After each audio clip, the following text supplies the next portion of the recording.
You're listening to the Pants Off Podcast with Clark Bartram and Jeremy Jackson. CBTs, performance apparel, where fashion meets performance. Upload your custom design or grab the CBTs Deal of the Week at clarkstees.com. The podcast with CB and JJ is sponsored by Providence Video Productions in Escondido, California, providers of full creative video and audio production services. Utilizing state-of-the-art professional equipment for all your broadcast needs. Webpage, embedded or live streaming videos and podcasts. Aerial drone videography. Music videos, 3D animation, studio and field production. Contact us at providencevid.com. We are live, ladies and gentlemen, and we have a show for you today. Man, I am so excited. Jeremy, you just keep getting better and better with the people that you're bringing in here, man. I don't know how we're going to top it today. Listen, man, I just threw out a life preserver line. I was like, somebody please rescue us. We need a great guest. And thank God, my good buddy Wes Geer came to the table. So tell them about Wes Geer before Wes Geer says anything. We're just going to let him sit here and marinate for a minute. I don't know. I bombed pretty hard last week on my intro. Well, that's why I'm giving you a reprise. I'm going to let you do it again. My good buddy Wes Geer from Rock to Recovery. This man is working with the Wounded Warrior Project. He's traveling the globe, helping people through music with mental disabilities, with physical disabilities, with addiction issues. He's been around the world with Korn, live on stage. He's a rock star, head PE. You see the bumper stickers on everybody when you're traveling with in traffic. You've seen it a million times. You're like, what is that anyway? What does it even mean? It's this guy. You know what? He's an enlightened individual. He's a guy that is on the quest, thirsty for a deeper spiritual experience in life and sharing that with other people. And we're really delighted to have him here today to share his experience, strength, and hope, baby. Yeah. Thanks, brother. Welcome to the Pants Off Podcast. The question is, though, Wes. Yeah. Are you ready to take your pants off? Do you have underwear on? Are you surrounded? Are you going down by men? Surrounded by really naked men. That's Are you kidding? We go. Okay, this is on video, so if anything funny happens, See, I mean, wore better underwear. Well, we're above the waist most of the time. Here we go. Have you ever been on a Pants Off podcast? Have you ever done an interview with no? What underwear do I have on? Oh, you got good boxers on. Those are good. How many interviews have you done with your pants on? Wait, hold on. Wait. This is the good part. Wait. Can we do this again? We need some music, Jim. He's into We need it. some music. He's going. Hold on. Let him find some. Oh! The 505s, Levi's, just. Dunk, dunk, dunk, dunk. It's the Pants Off Podcast, not the Weenies Out podcast. Oh my okay, so God. make sure You didn't have to. I thought Jeremy was kidding because he always says weird stuff like that, but oh my God. See, this really were helps serious. people just get down to the core of who they are. All of this, surface stuff is out the window, man.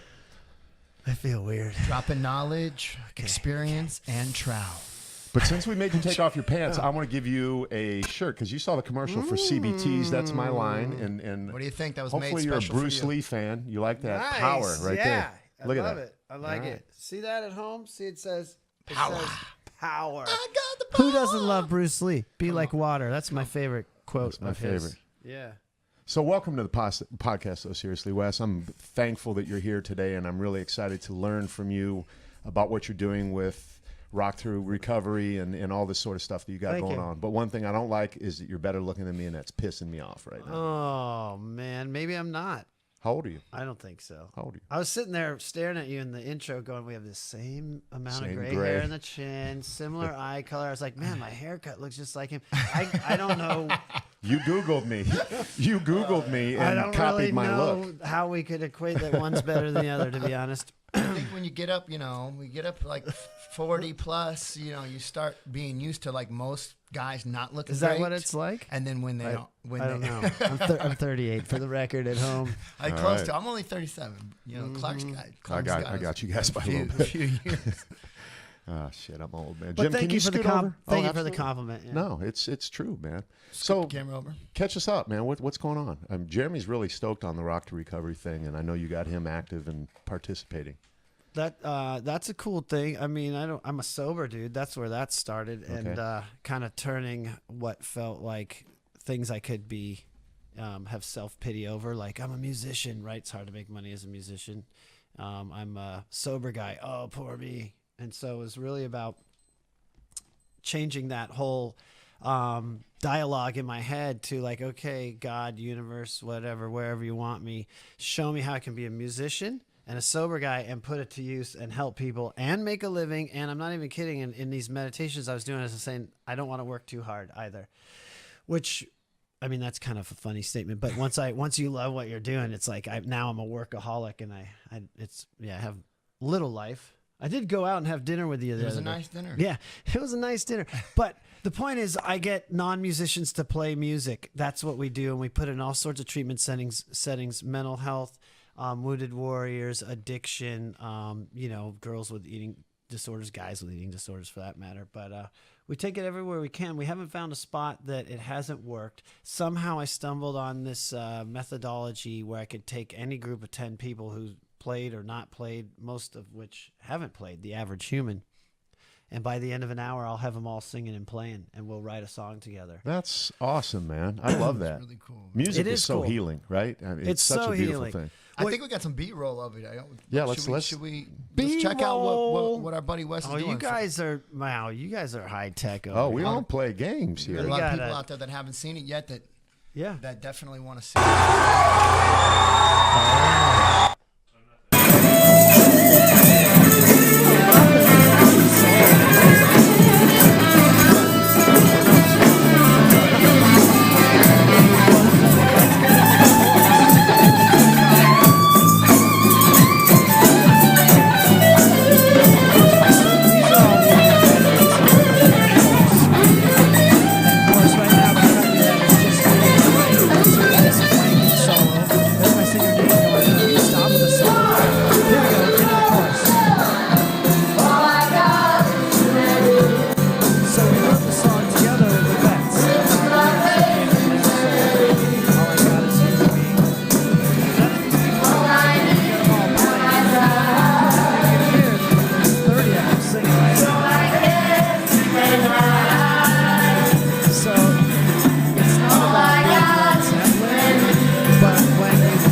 That's sick, man. How long did it take to write that song? Go ahead, Jimmy. That's A good. day, yeah. A day? Yeah, we do. Well, we do in a couple hours, is what I should say. So, here's the thing. Maybe somebody listening or watching is like, "Yeah, the song was all right. I wasn't that impressed."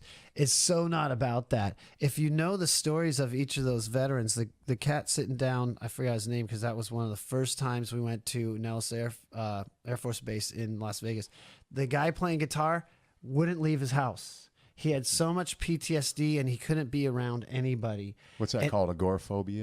Yeah, it's agoraphobia. The guy literally was blown up multiple times, like through the air. One time he was actually on a fence, stuck to a fence. So he was so messed up, he couldn't leave the house. He didn't like to be around people. But what people don't realize is that music opens people up so much in so many different ways. Even PTSD, I can't be around loud noises. Somehow, if you're in the song making it, you're okay. But what happens is when you play music, we all say, if you listen to music, you'd say, yeah, it changes how I feel. Well, that's engaging half your brain. Do you feel it's the vibration of the music? Like if you hit a drum, like I went into Guitar Center a while ago and I bought a djembe. And the minute I hit that djembe, the tone of it, it actually connected with me. I felt it like inside me. Yeah. And I'm like, I have to buy this thing because it really instantly calmed me down. I think it's a couple things. everything in the universe is frequency. It is vibration. It never stops. Nothing, even the desk, everything's vibrating. So music is a language of frequency. And I think it activates us, emotional frequencies within us. But what I was saying is when you listen to music, it engages half of your brain. When you play it, it engages your whole brain. It's entirely unique in that sense. It's both motor and emotional. So it's kind of like, it's just all encompassing and it's transformative. Well, thank you for your work with the Wounded Warriors. I'm a former Marine, and I just appreciate anyone that would... Thank you.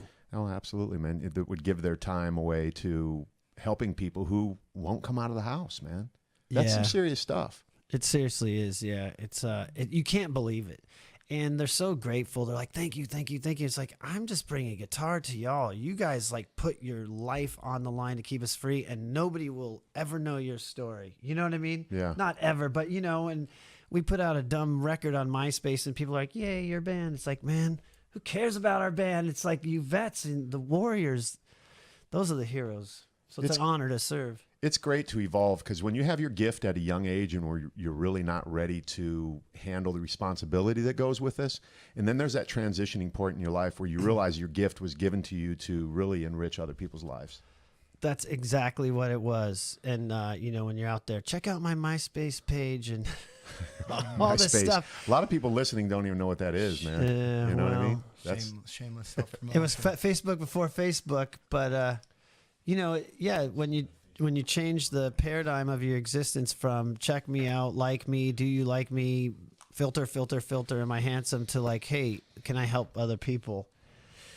But they say the high starts from the inside out, right? Yeah. And that's what happens in that scenario. Absolutely. And I like the fact that, you know, you're turned what, you know, could be seen as broken pieces into masterpieces. The you know, struggling artist, the, you know, for me personally, the failed star, you know, and how can I take this that it seems negative or you know, it's going to be an uphill battle, and you've turned it into something so much of a masterpiece for helping so many people. It's artists. What's a setback is now leaping people forward. You know, it's really, really cool. Thanks. Really cool. Yeah, and you're doing it. We all, you know, we do it. Yeah, right? I'm just scratching at the surface, nipping at your heels. You know, you set our buddy. Well, you're doing the same thing. I'm trying to do that, man. With dance, with rapping, right? Well, our buddy Dave Sandoval was in here last week, and he was telling us about these 100 monkeys. These monkeys that in the wild only live to be about 30, but in captivity they live like 100. And it's because the monkeys in the wild eat the fruit with the pits, and they end up breaking their teeth, and they can't digest food and eat and survive later. But in captivity, their food is prepped and cut. So they went into the wild and taught these monkeys to pit their fruit, and then they went out from this one jungle with a high population of these monkeys and taught them, and they went to this island, like totally, you know, secluded, didn't have any contact with those monkeys. And they went there, and the monkeys were already doing it. The collective consciousness, you know what I mean? So like the being the change and just believing that you can breathe life into people, and then all of a sudden there's a revival. So you got like, I didn't actually get that till I got home and re-listened to the podcast. I loved that one, man. Yeah, that flew right past me, and then I was like, oh crap, man, that's legit. Yeah, it's a whole other.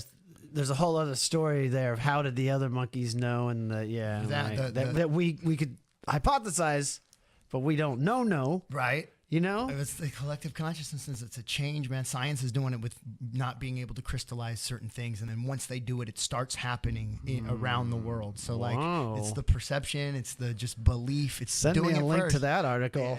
Yeah, I dig it. I like it. You're doing it. You know, you're causing revival, man. Is it hard to be a rock star without drugs? No, it's easy. You know, I have a program that I follow that's widely used, and it gave me a very succinct thing to do, and it said, you know, by a certain point of doing this program, the problem will be removed. That will be the great fact. You'll neither be cocky nor you'll be afraid. It just has, you know, and it works. So not everybody does they find their own program, and cool, that's for them to figure out. And unfortunately, so many die trying, but, some people, I remember when I would take music into these treatment centers, they're just like, man, I'm just not going to use anymore. And I'm like, okay, cool. That does not work for me. you know? And so once I had my solution, then I go around the world and I'm hitting support group meetings all around the planet. Singapore, Hong Kong. I went to a meeting in India. So what common thread or collective consciousness do you find within that community no matter where you go?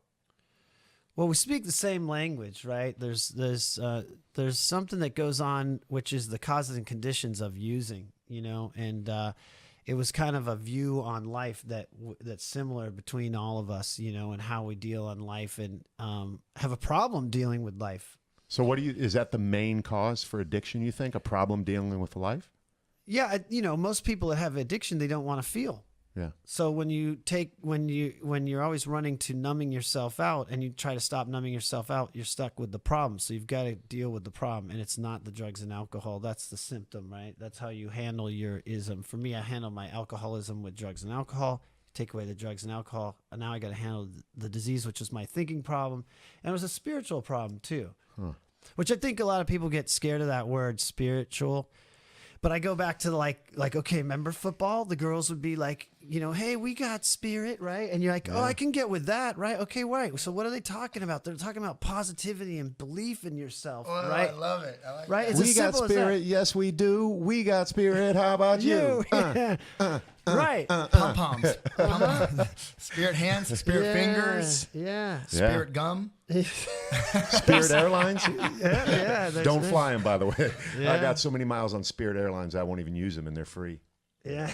But So that's what it's about. It's about growing that good energy and that connection and getting away. I like what our buddy, but your buddy Wolfie says. You get that Wi-Fi signal to the good energies of the world. And when you do a bunch of damage and shame and guilt and things you don't feel about, it blocks you off from feeling the good. So a lot of times we have to go re-feel the stuff, the shame and guilt, walk through it, and we clear out that Wi-Fi signal. Yes. To the spirit. So I want both of you to share with the audience the point that you came to in your life, in your addiction, when you had that moment of clarity and realized something's got to change. What was it for you, JJ? Oh man. Well, you know, I've had more than one, and you know, unfortunately, I didn't take it and run with it forever with the one, and it's kind of sucky because you know you have this amazing, incredible experience like. Wow, it's all because of the drugs and alcohol. All the problems in my life is because I've been choosing to get high. I'm broke because I've been choosing to get high. And you're like, wow, I'm never going to drink or use again. And you're just on this, you know, pink cloud, as they call it. And then, you know, you end up doing it again. Anyway, like, how could I have this amazing, you know, one time, like, I think, one of the last times I was just convinced myself that maybe only eating weed, like as long as I didn't dab it and smoke it and roll joints and all this kind of process addiction stuff, if I just ate little bits of it, then that would be okay for me. And I called my mom and I was having a panic attack. And Because you ate too much of it? Because I ate too much of it. Oh, I ate too much of it. So my mom and my sister show up and they bring my sister's dog, which is like a service animal, which really like pulled me out of some gnarly episodes before. He just knows. Like if there's anybody hurting in the room, he just goes to that person. He's like, Wow. you know, he's like amazing. So I'm about to freak out and die. And my mom's like, I know, Jeremy, I know. We've had this conversation before. And I'm like stoned out of my mind. Like, wait, what? She's like, you've said this same stuff to me. And I'm just like, there's no way that I could be this sure that I am sick above and beyond anybody else that's sick. I'm seriously sick and cannot do any drugs whatsoever. I cannot have had this revelation and realization before and shared it with you. And she's like, yes, many times. I'm like, oh my, I'm so messed up in the head. I can't believe, because it feels so real that there's no way you're ever going to go back. And then you go back? What? Yeah. So I've kind of pooped on my spiritual experiences, and my spiritual experience today has to be just encouraging others to live in the today and to do the best they can. Service. Today, service. There's something about service, man. What about you, Wes? What was your clarity moment? Well, I think for me, I had tried to figure out how to control and enjoy it for a long time. If I switch to this, if I switch to that, get off the whiskey, stop with the drugs. Yeah. And I had times where I proved that I could do it. It seemed, but it always got worse. And then finally, when I went out just to have a beer And then I just have a shot of Jaeger. And then I was off at the drug dealer's house doing drugs I really didn't like. It finally just hit me that, dude, you're out of control.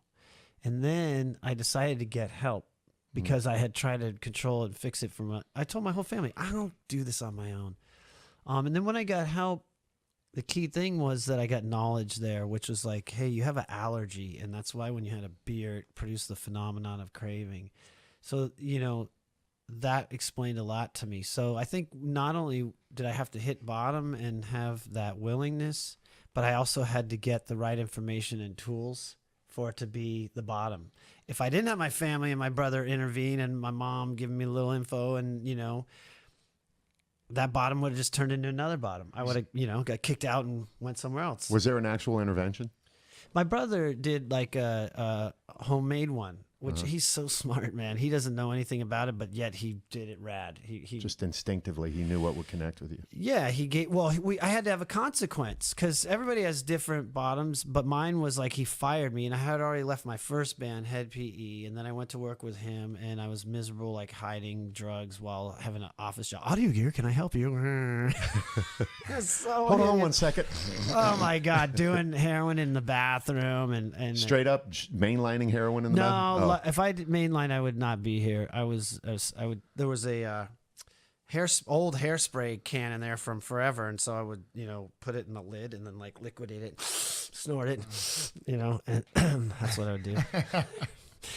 It was miserable, and see, we laugh because we get it. We get the misery. But anyhow, so yeah, I basically told him I'll handle this on my own. He said, if you don't, you're fired, and I didn't. And so he fired me, and then I sat there, even in that moment, going, you have no job, no career, you're just a musician, barely graduated high school. I was like, maybe I should just go to Thailand and ride some elephants. Like I almost thought elephants will fix me. Yeah, elephants will fix me. Thailand will fix me, which I know now, having just got back from Thailand, it would not have fixed me. So I decided, okay, I'll go to rehab, And rehab was what really gave you the tools and the knowledge that you needed. The knowledge and the tools, yeah. It explained to me that I have a disease of addiction. I read a book on addiction that was me. I heard me in that book, and then I heard the stories of other people. Like, I was a junkie eating trash out of the trash can, and I did this program of recovery, and now I have my own advertising agency. And I was like, what? I was a heroin junkie sleeping in a park turning tricks. I was a prostitute. I did this program in recovery, went back to school, met the man of my dreams. I have a loving family, and now I run a law firm. What? These stories of recovery, I was like, okay, I want in. Because I didn't just want to be sober. I want to have a rad life. Yeah. And so I got sober, and I did the deal, and then I used to go to these meetings all the time, and I was working with my brother. Great job. Great opportunity. I just knew I didn't belong there, and I just hated the job because it didn't feel right. So I'd go to these meetings, and people would be like, I lost my job. I don't know what I'm going to do. And then like 2 weeks later, they'd be, I got a better job making more money. It's so much better. And I was so jealous because all these people would do it. I go, when is this going to happen for me? So finally, out of nowhere, my brother fires me. And I go, maybe it'll happen for me now. And I was like, God, I think I want to get back into music. I'm doing these on meditations. And within 10 days, Korn hit me up on the celly. Hey, you want to come play guitar with us? I was like, son of a gun. Wow. Boom. The stuff that I watched happen for other people when they applied this program of recovery. Yeah. Yeah. Jim's late on the applause. I love it. No, it's all good. But jealousy can work out to be a good thing in that capacity. If you think of it, you were jealous of other people's recovery, right? And you looked hard, and it they say what you're seeking is already seeking you. Yeah. So that was out there and available to you. You just had to align yourself with it, back to those vibrations and energy and all of that sort of stuff. Keep your feet on the Boom. ground. Being a human is so awesome, man. It is. To know that you're in a bathroom freaking cooking up heroin and snorting it, to getting a call on the celly from Korn and saying, let's come out and rock. Yeah. That's a whole other story, too, because it took me a long time to get that gig and secure it. And it was all about the program recovery because they were Monkey wanted me in, and Jonathan was okay with the guy they had. And inwardly, they didn't know where to go with that like little standoff they had. It wasn't like they were pissed or anything. So I was like, in the old me, if I was a weed smoker, I would have been like, I don't know, man. They haven't got back to me. I'm supposed to get the gig, but they haven't called me. But I thought of other inspirational people in my life. You're talking about jealousy, but it turns into inspiration, right? It can. And I thought about my ex. She would always go above and beyond. Like, she is a celebrity stylist, but she would go out of her way to just make things happen, So I thought, what would she do? She would record, I thought, for me, I'll record myself playing every single song with all the sound design they do, and I will fly out to shows and just be like, here.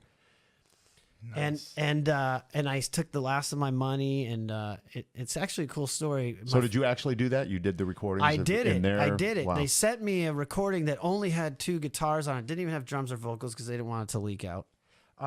So it was hard to tell because they have a lot of weird ambient sounds and such. But I did it. I recorded it, and then I sent it to him. And of course, musicians don't listen to CDs. You send them. But my friend's like, you got to jam with Monkey. Monkey used to say, you're one of my favorite guitar players. But he still needed to kind of quantify my abilities. So I flew out at the end of a tour on the East Coast, so it would be a small market. Did you do area. better than you did on the little YouTube clip we saw? Your little That was wanking. Yeah. But anyhow, so I was supposed to set up a jam with Monkey, and he kind of didn't show up at his time. And then I was like, womp womp. It was the last day there. I'm like, this is not working out. And I went over, and I was like, I got to talk to Jonathan. They're like, hold on. They came back, they go, Jonathan is busy. And I'm like, man, this isn't going to happen. And I remembered this quote, which was, your success will be determined by how many uncomfortable conversations you are willing to have. And then right then I saw a Monkey come up, and I was like, dude, we're supposed to jam. Come on. Like, I don't normally say that. I would have been past and been like, I guess he doesn't want to jam. I mean, it's Monkey, But I was like, come on. He's like, he looked at me all startled. Okay, man, let's go jam. And we played, and he was like, dude, we haven't even rehearsed. You sound great. I'm like, yeah. And then I ran over, and I was like, I got to talk to John. They're like, okay, let me go get him. I go, I need to talk to him now. Yeah. And he came out. He goes, hey, what's up, man? I go, dude, I recorded you. Listen, see him. I go, I'm ready. Put me in the game, coach. Come on. He's like, oh, okay. I didn't even know, man. As long as you can back up that aggressiveness. I love it. People love that. Yeah. They're like, check it whoa. out live on stage. Yeah, let's right go here. right here. Let's see this, man. I don't know. It's a montage or something. Scroll up on these comments too, Jim. And I'm going to follow you guys for your pants being pulled up. Put them pants down.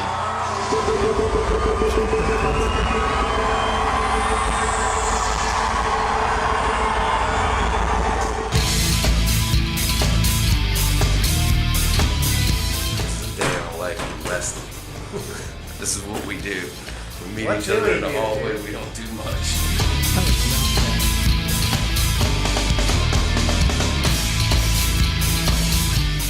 This is the excitement of backstage, the dressing room. You gotta have your fresh underwear, socks, white obnoxious belt, and Listerine. You don't want to have stinky breath when you're playing metal. Let's go see if we can see our friends, my friend in this moment. We're gonna go over there. They have a killer attack dog for creeps like me. Hey, come on! No, you can't just leave now. We're gonna sit down and This is your second Glamour class. of the two of us. We want to know. Hey. It's not a party vibe. This is where we sleep every night. Well, daytime, it's pre-show, so we'll start here. Let's see, it's getting a little light, actually. Remember I told you, Jeremy, you come snuggle with me. This is it. This is my home, man. Got the light, and here's what you really enjoy. Because I can't sleep without a movie, so I watch a little movie in my bunk every night. Usually PG. I don't get too crazy with the R stuff. Anyhow, I don't know how much this is.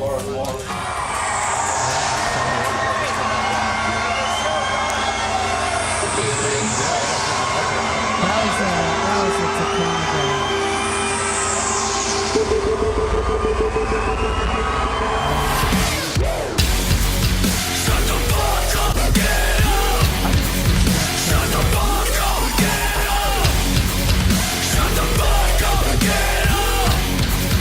That's a Tacoma guy.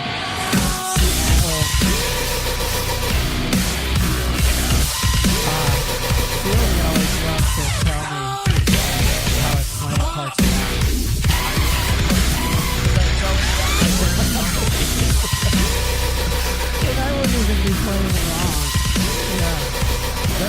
There's a funny story. So do you think that did they reach out to you because they heard you were doing really good and had gotten sober and stuff? Was that a part of it? So the story goes, when Head left, a lot of people were kind of, dude, that would be a perfect gig for you. And my name came up, and they're like, Wes, that guy's a knucklehead. I seen madman. I seen him running around downtown Huntington Beach. No way. So I went out. So a few years went on. They were going through different guitar players, and they weren't really feeling it. My name came up again. It's like, no, that guy's a nutbag. No, he's sober now. So what were you doing? Just like acting crazy in the streets? I mean, high and drunk? I used to say all the time that when I go out partying, it's like I'm a corpse with my head cut off. I'm just like a banshee. I was, out of control. But I like to tell people, because a lot of people are like, oh, that's cool, you're with Korn where you're partying a lot. It's like, no, actually the story is I only got the Korn gig because I was sober. And I got to tour around with the biggest band on the planet for years, staying totally sober. That's sick, man. What was that like, just being out on the road, just living that lifestyle, that superstar lifestyle, man? It's boring. Really? A lot of times in the bus traveling, and I get stressed out playing the show. In my band, I was drunk, and it was my band. If I messed up, who cares?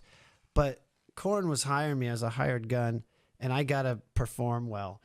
And so you're going out and playing these iconic songs for 80,000 people, and sometimes I'd be playing a part by myself, and like the whole band's kind of looking at me. 80,000 fans, and they're fans. Some bands you change a member, they don't care or notice, but this band's like, let's see how this guy does playing Brian's part, if it does suck or not, Yeah.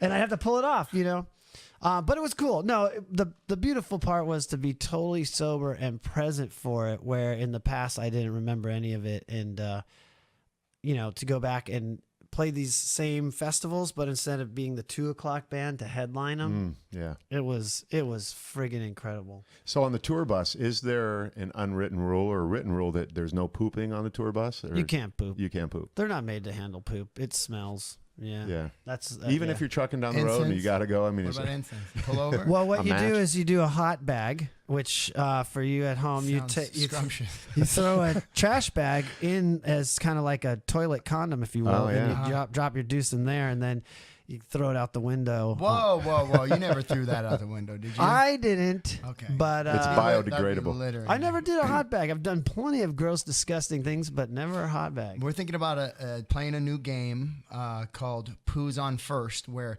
we'll show you our guest a picture of a poop, and you have to guess which one of us took it, and you go home with a T-shirt if you get it right. What do you think?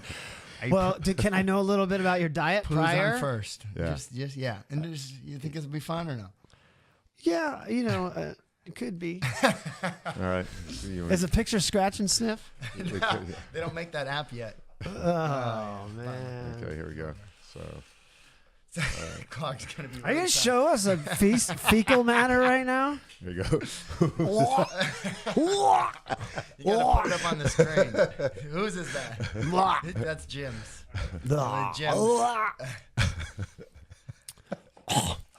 So how much of Rock to Recovery was fueled by a desire to provide something in the rehab experience that you didn't get or wish you had? Yeah, that's exactly it. So I'm in rehab and we're painting pictures, which is cool, and we're doing yoga and all the guys fart, and I was thinking, why is there not music here? Right. Why is there not music here? And then I had my acoustic guitar with me, and so when we'd have little breaks between classes or whatever, even dudes that didn't know how to play always had hey, I know this one chord, or show me something. Everybody was into it. Mm-hmm. And then after we do our little, what's it called, double scrub, we'd write these stupid songs, like country songs. And when I was in rehab, first of all, you have shame and guilt and insecurity, and there's 20 dudes. So I was like, that guy's cool, that guy, and he's a weirdo. But as soon as we write these dumb songs, everybody would come together. Mm-hmm. So that stuck with me. So yeah, the desire of Rock to Recovery is like, why is there not more music in rehab? And I got really lucky because I really didn't know what I was doing, or even understand how impactful, how transformative it could be. It's kind of dumb luck, if you will, Mm-hmm. Stumbled upon some destiny.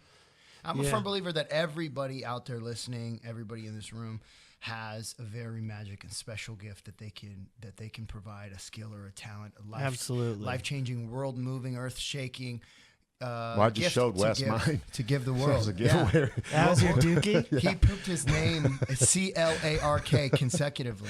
He did a C and he texted it to me and he said, "Dude, if I spell my name, what do I get?" And the next day was an L, and then he hit an A the same evening. That was the an A you R saw. and a K in sequence. And so that's Clark's special gift that he can. He has It's a shame that poop everything letters. else I've He done has a in my prophetic life, I've done bunghole. some pretty powerful things, and that's going to usurp Yeah. everything I've done. And what does he make weird faces like? Okay, let me think. A. I don't know. I No, think he's got you some can't kinda- try and force it. You know how it is. It's like if you're trying to write a song, you can't force it, right? It's You just just got to gotta happen. let it. All right, all right. Same But how thing. has this amazing Same thing with poop of, art.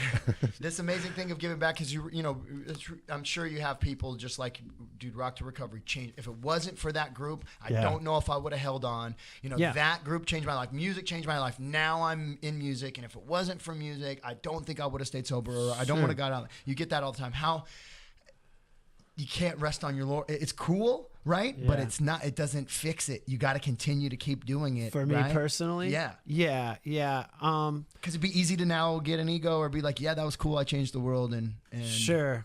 Fortunately, I went out at 3 years. I rested on my laurels. I learned that I can't. And this journey has been about, like, I have 10 years sober. Like, I don't. Congratulations. Yeah, that thank that you. deserves applause again right there, Jim. Yeah.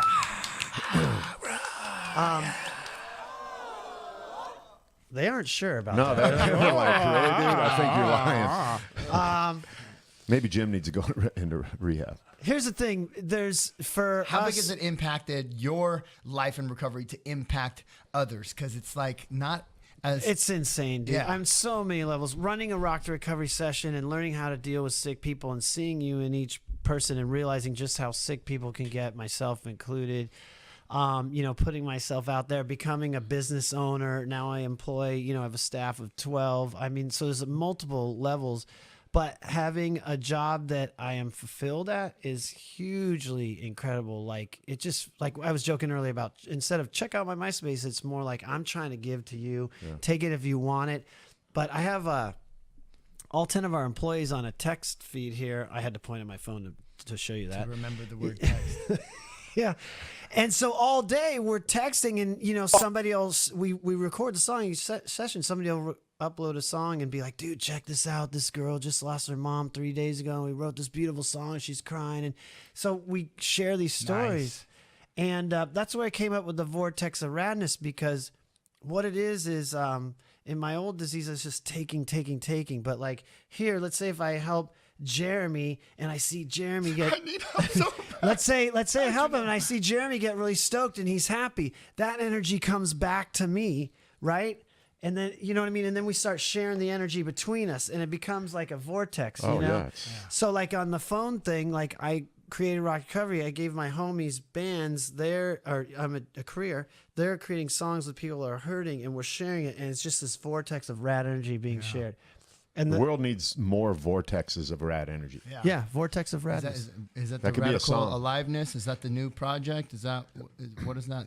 I've heard The rad whispers, workshops. The rad workshops. Yeah, Tell so us we're about doing that. we're doing rad workshops now where we have radical aliveness / core energetics, which is about what happens is when we all have traumas or hurt or pain, and we just go, you know, we move on. Hey, whatever, that was when I was 5. I don't care about that now. But it gets stored, and it changes the way we think and react in ways that we don't even realize. So that's what that's about, digging that stuff out and getting it out.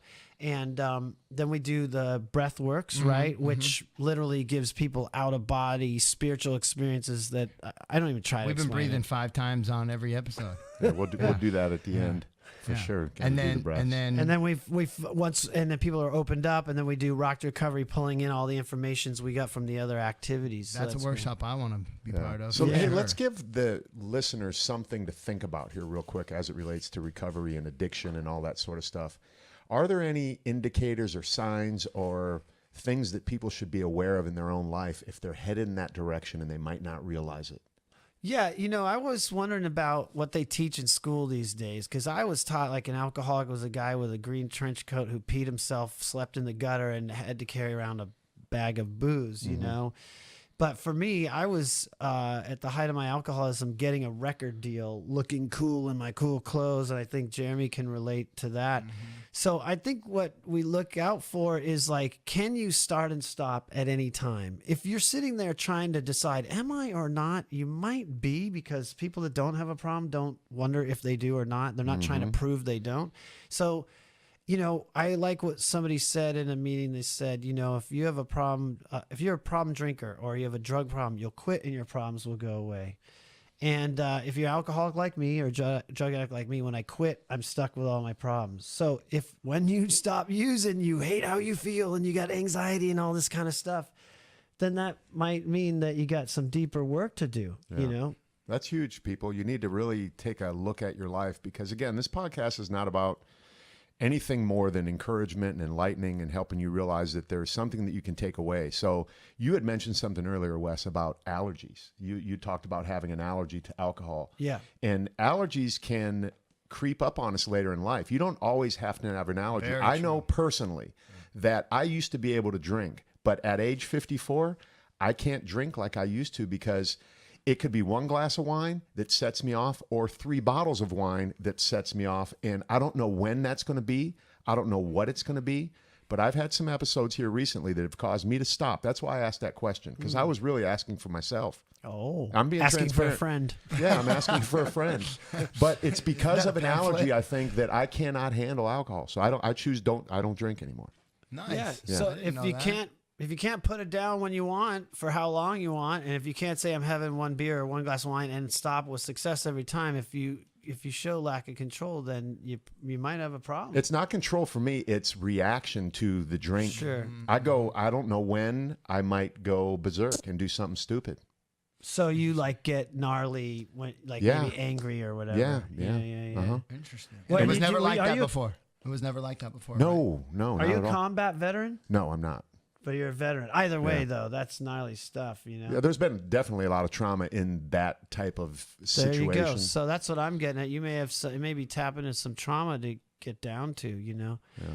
Here's the thing, you know, we were talking about a second ago. I don't want to stop growing and learning. So every time I find something that upsets me or I flip out on or get anxiety over, I want to go after it. Oh, you got to face that stuff, man. Yeah, because really the goal of life is to have the most happiness all the time. So whenever we're not happy, you know the saying, it's life is 10% what happens to you and 90% how you react to it. You know what I mean? Like today, I went down a rabbit hole doing this edit on Photoshop, and then I couldn't upload the new iTunes link to our podcast, and Instagram kept saying, "You're trying to spam us. You're trying to spam us," and I'm like,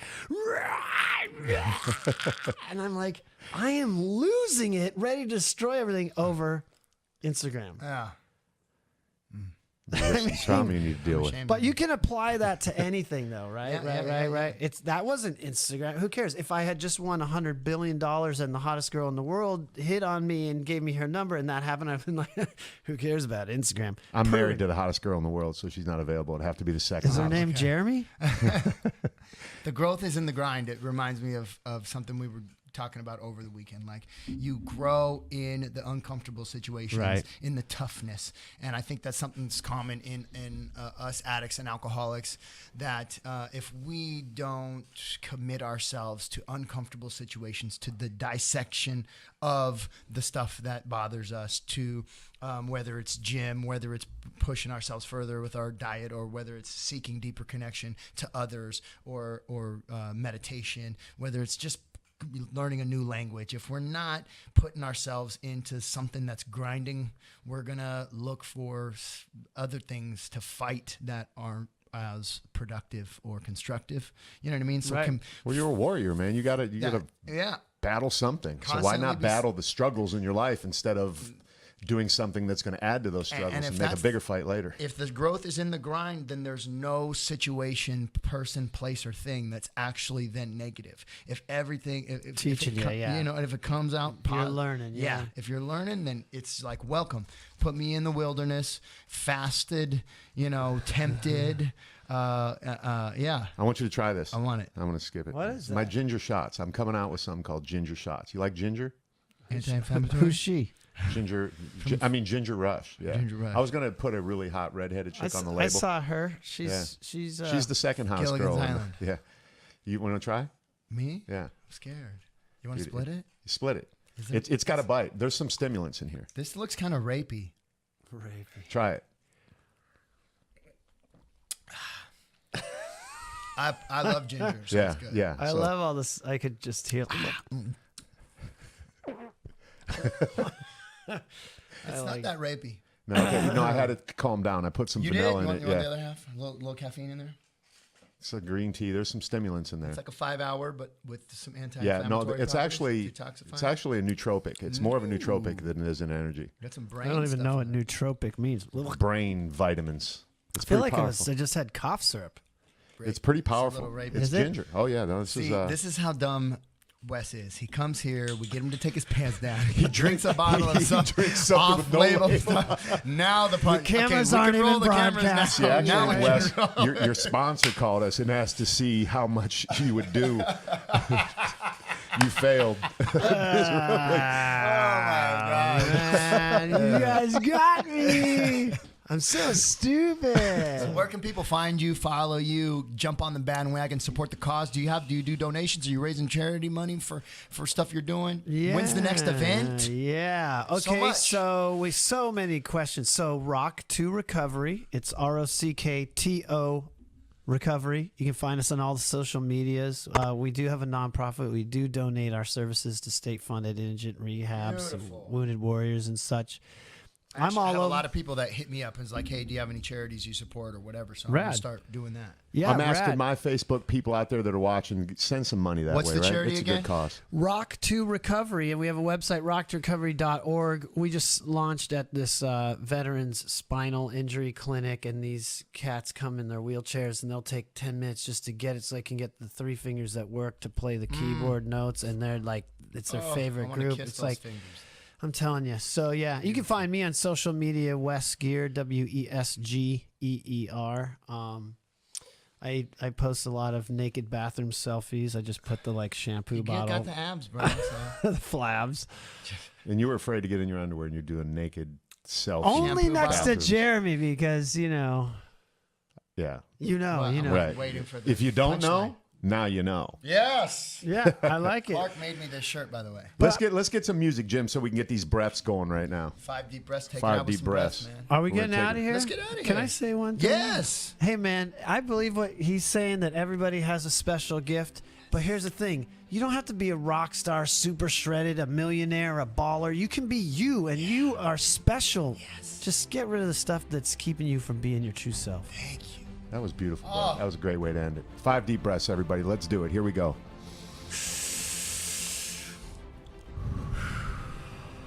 Community.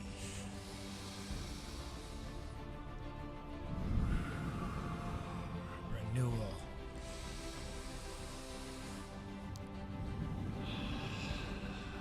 Oatmeal.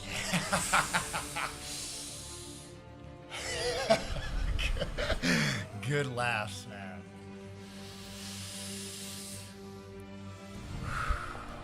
Hey, everyone, thanks for joining us on the Pants Thanks Off for Podcast. having me, Share this with y'all. somebody. Yeah. We want to thank Wes Geer for coming in today. And as always, make it a great day. You guys are the best. Bam! What's up? Look at those things. Something's wrong with his. What does it look like that? It's Look. deformed. It looks, yeah. You're listening to the Pants Off Podcast with Clark Bartram and Jeremy Jackson. CBT's Performance Apparel, where fashion meets performance. Upload your custom design or grab the CBT's Deal of the Week at clarkstees.com.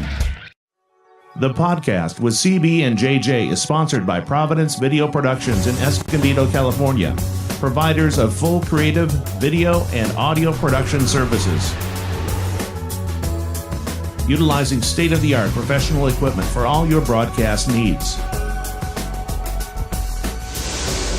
Webpage, embedded or live streaming videos and podcasts. Aerial drone videography. Music videos, 3D animation, studio and field production. Contact us at providencevid.com.